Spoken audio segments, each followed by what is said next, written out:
Hey, welcome everyone to Double Doses predictions for UFC Fight Night Moicano versus Duncan.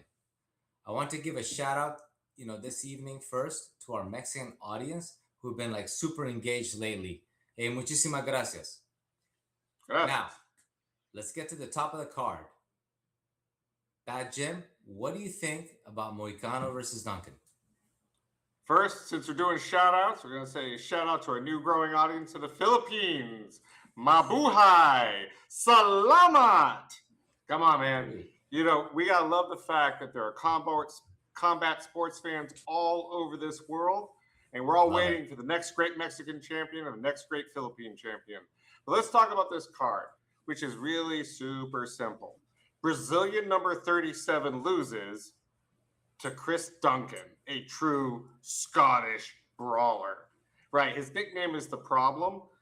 Okay, it's a silly nickname. And look, the numbers behind this are really simple.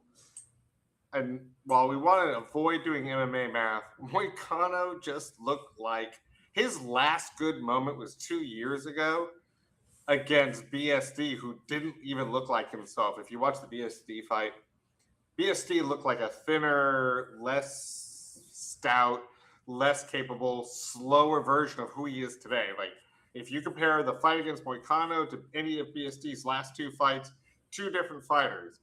And even with that, Moicano didn't look great, though he did land that, sort of memorable ground and pound on him with the doctor stoppage. That's it. That's his last 5-rounder. That's his last shining moment. I don't want to hear about who he lost to.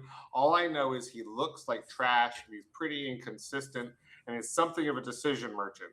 So it's no offense, because I don't want to offend the great nation of Brazil and all the amazing Brazilian fighters we've ever gotten. Moicano's not doing a service to them. So if this is an easy pick with a very good, high quality, high fight IQ Scottish brawler in Duncan. Super, super simple, right? Duncan takes him, TKO round 1. This fight is over before it begins. What do you think, Junior? Wow. Okay, so for sure you're not very high on Moicano. That is an obvious situation.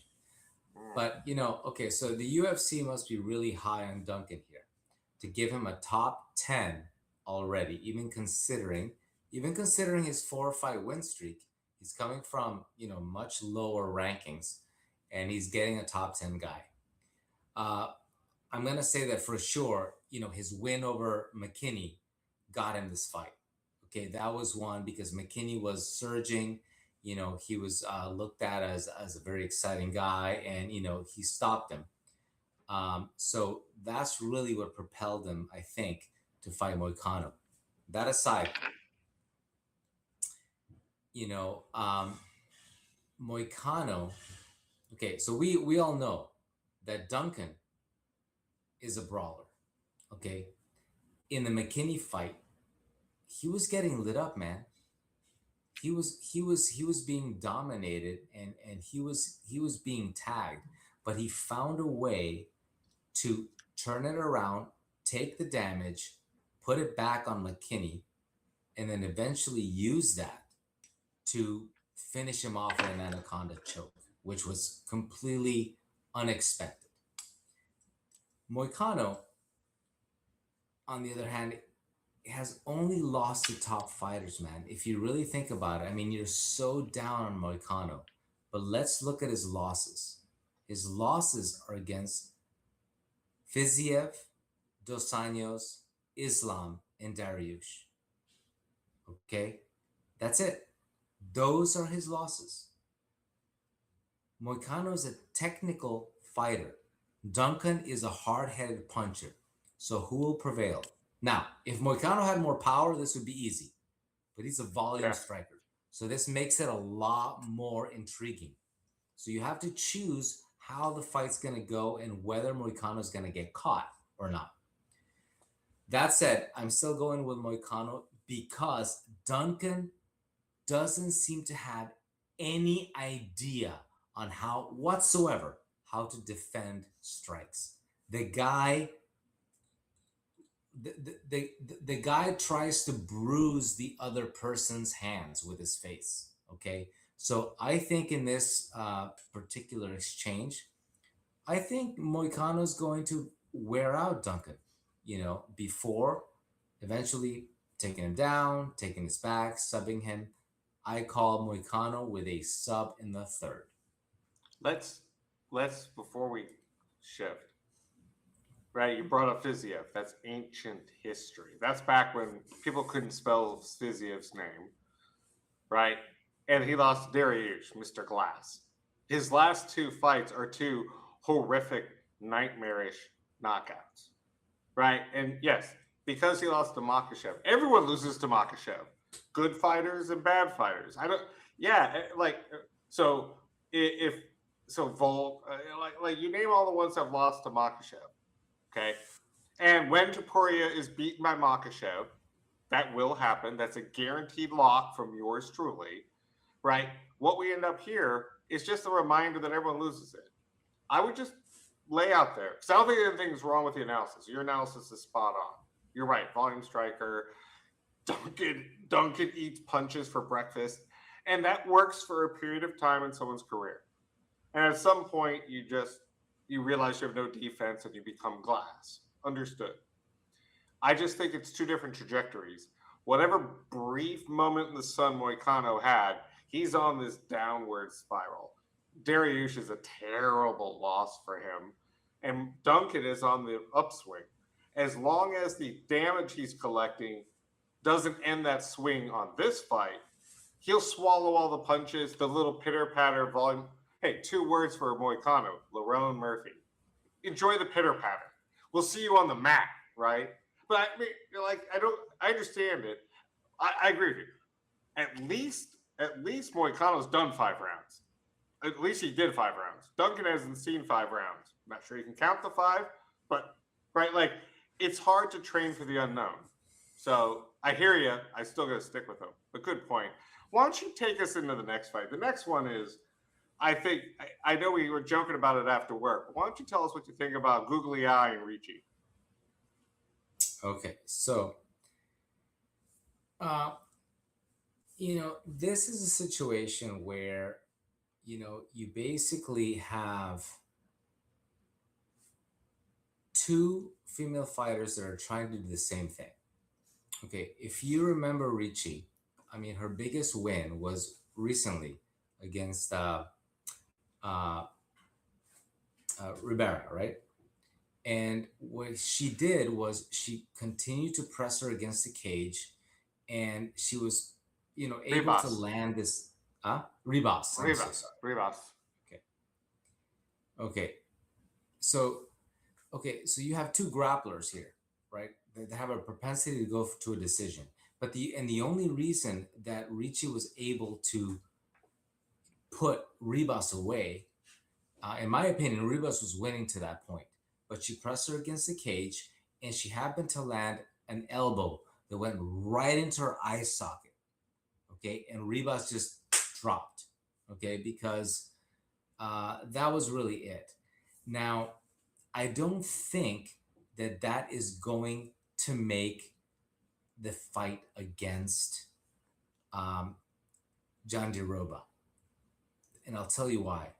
Because Ricci's tactical, her strategic offense against Ribas was pressing her and getting close to her. And that's exactly what Jandiroba wants. So it's a completely different game plan. Like if we played the MMA math, we would play, well, hey, listen, Ricci beat Ribas and Ribas beat Jandiroba. But it's completely different because of the way that they fight. And if Ricci's going to try to press Jandiroba against the cage, it's going to work right into the strength of her opponent. So this is going to end up being like, I'm sorry, man, it's going to be a bit of a boring, like, I think, really just stand up, like, clinch work, see who gets who down, who barely, like, it grinds it out. The judges are going to have a really hard time, like, figuring out who the winner is. And I think when it all boils down, I think Jandiroba is a little bit better at doing that, which Richie wants to do. So we're gonna. I'm gonna take Jandiroba by unanimous decision. And sorry for the long explanation. I should have just said, you know what, Jandiroba grinds it out better than Richie, and she wins. Sorry. Yeah. By the way, for those of you who play along at home and sat around and goes, holy crud, Bad Jim remembered more than one name in women's MMA. I'm actually reading Junior's notes. So keep that in mind. Like, I don't know who Rebus is. I do know one thing. Googly Eye looked like absolute dog garbage against Dern. I mean, that was the surprising. I mean, look, Dern won, champion, whatever, great story, who knows. Some of that's Dern and a lot of it's Googly Eye. I don't know what happened, right? All I know is that last loss was an interesting telling factor.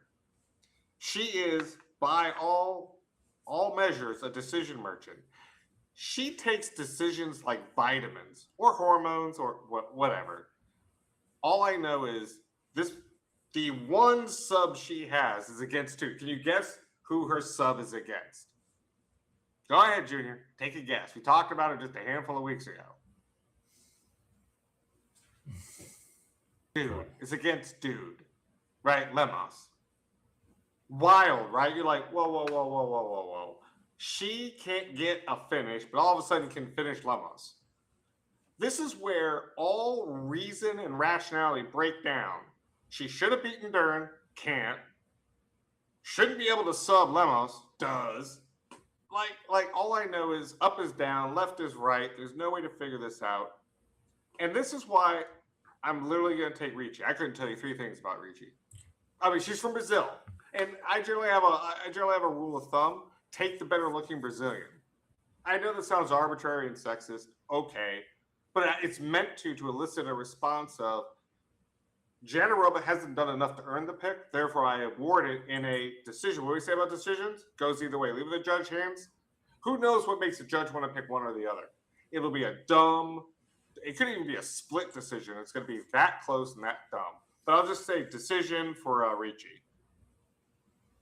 Okay, so now that brings us to the next fight, which I'm going to try to pronounce this name correctly.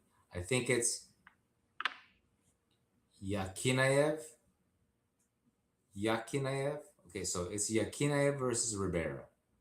So what do you think about this one, Bad Jim?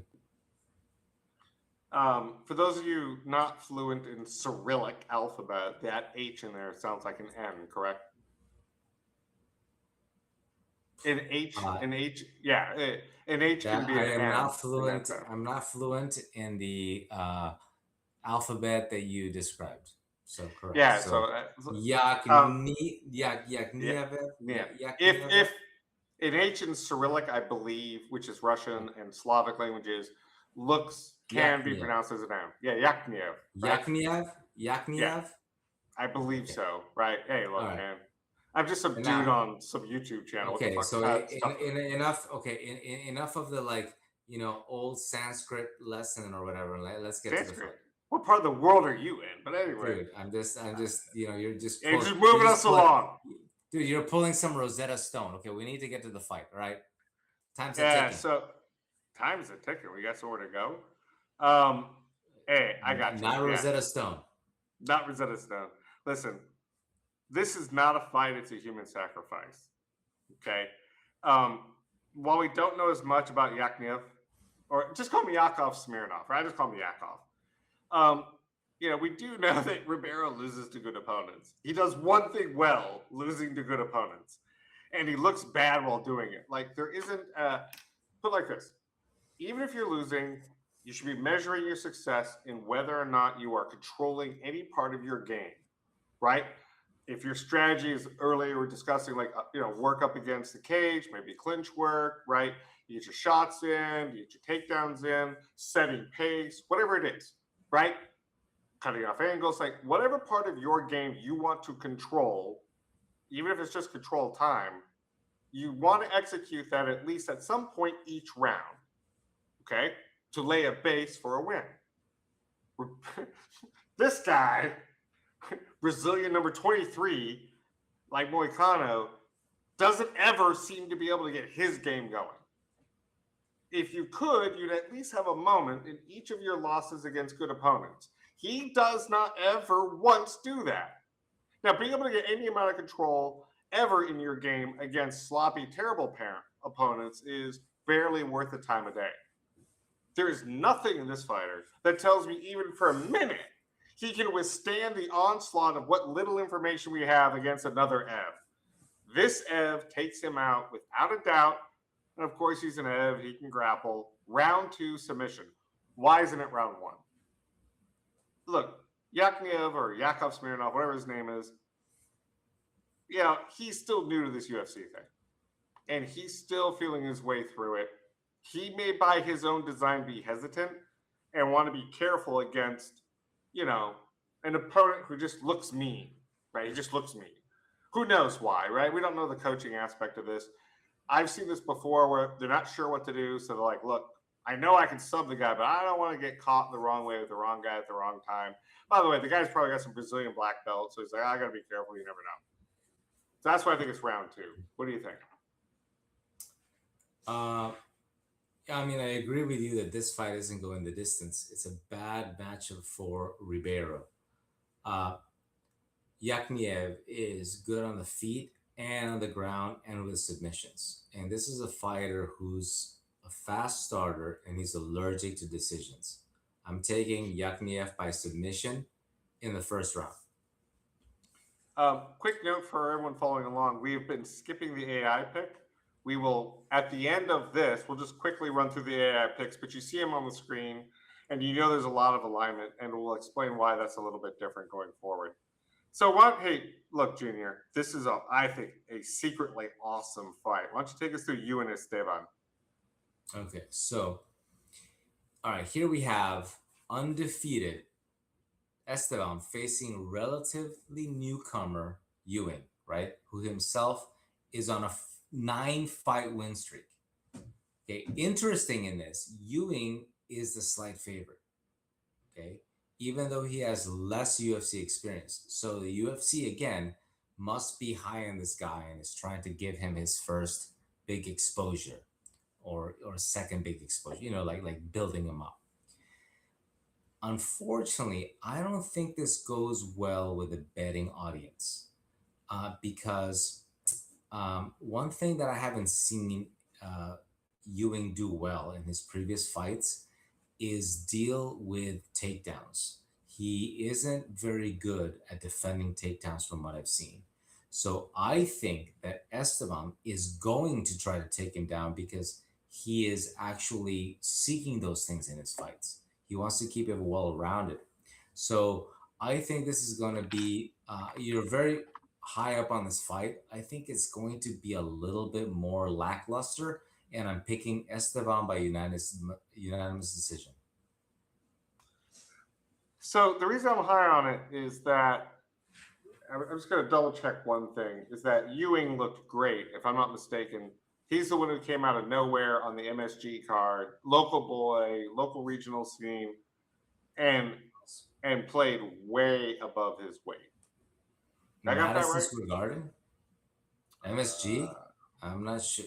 When did he fight? Yeah, he November 15th, 2025, he beat Wellmaker. He beat Malcolm Wellmaker. Oh, okay. Yeah.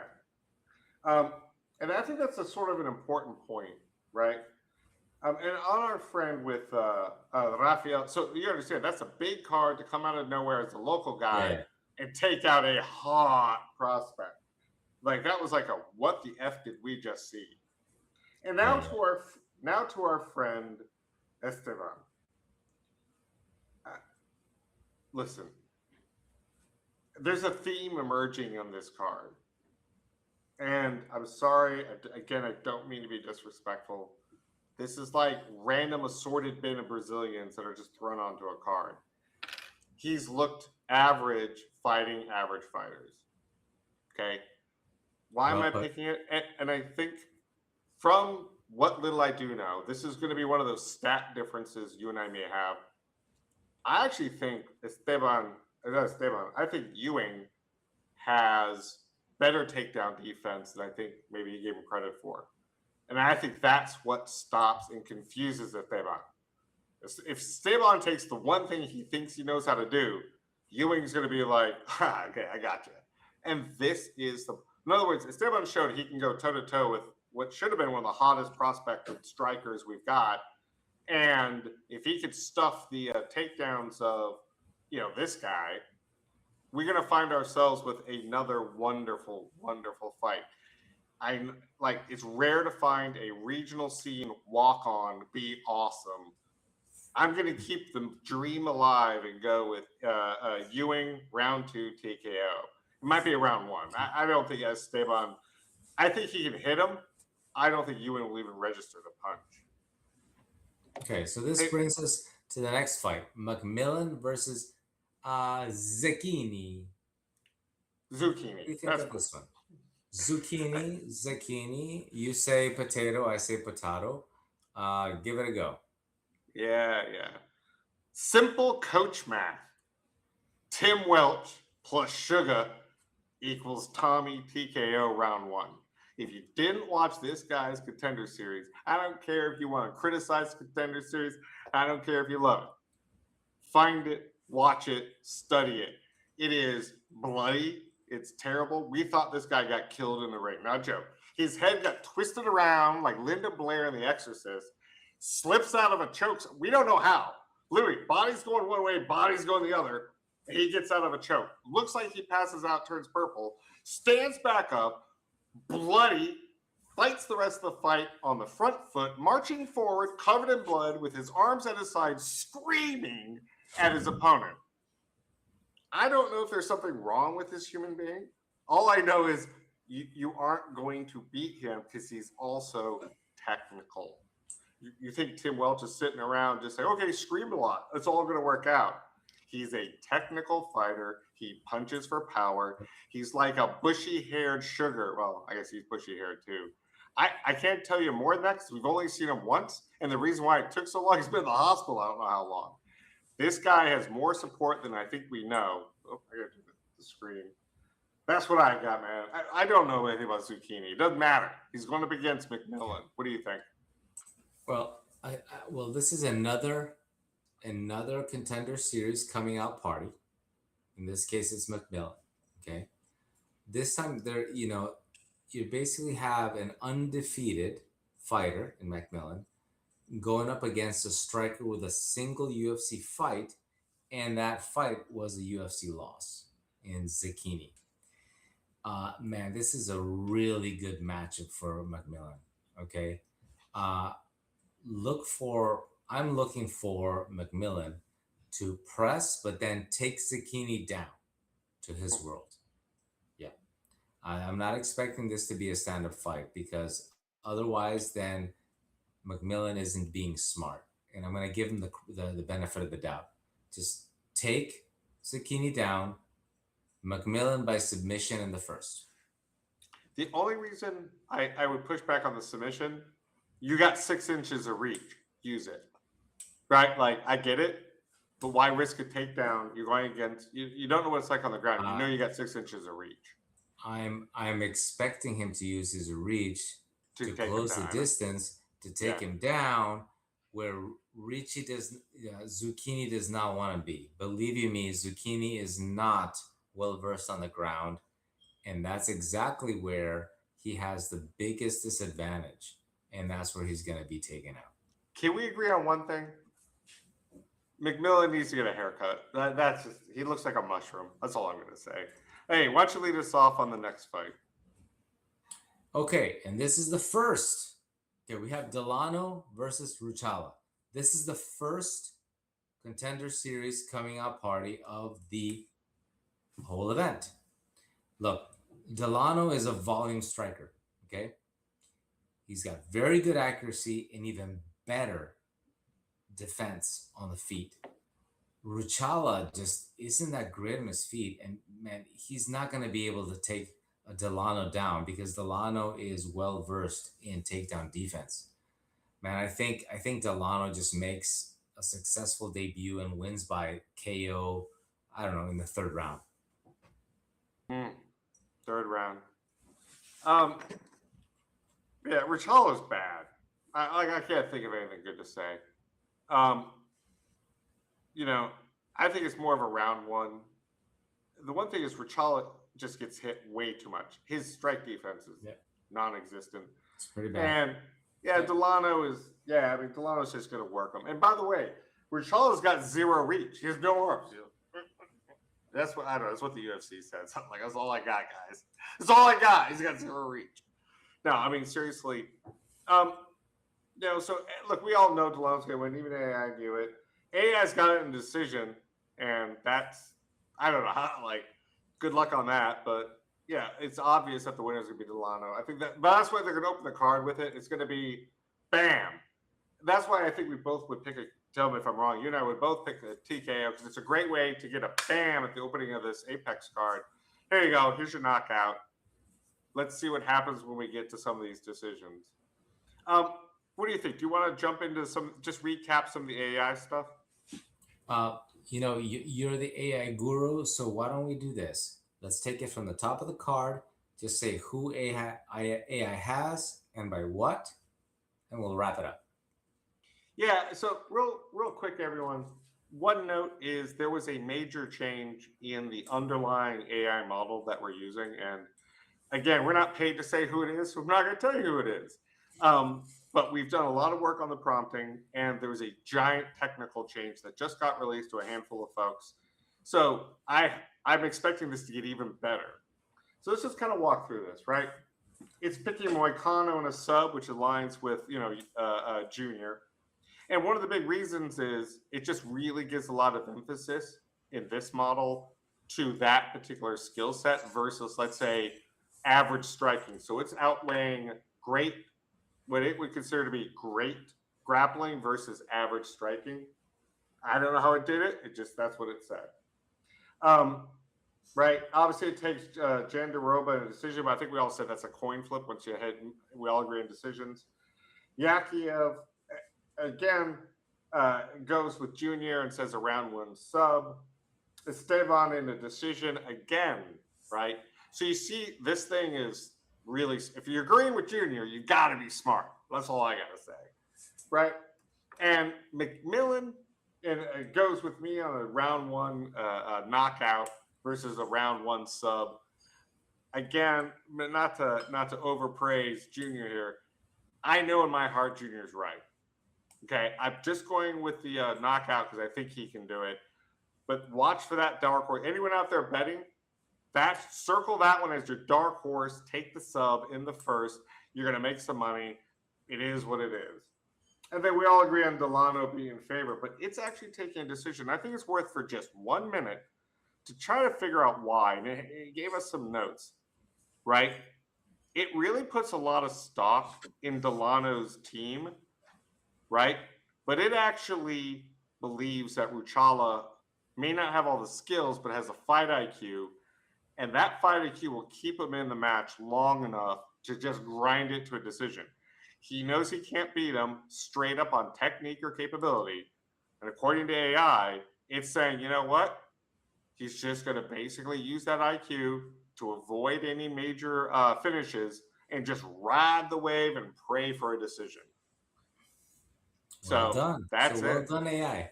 I'm going to have to give a clap to AI because I largely agree with its decisions, even though I had nothing to do with it. So listen, everybody, many thanks for joining us on this predictions of this upcoming UFC fight night. We had a great time spending time with you. Please subscribe, comment, smash that button, like us, and come back for, the recap, which we're sure to have, so that we can either gloss in our glory or, take it like a champ in the chin. Thank you very much. Go.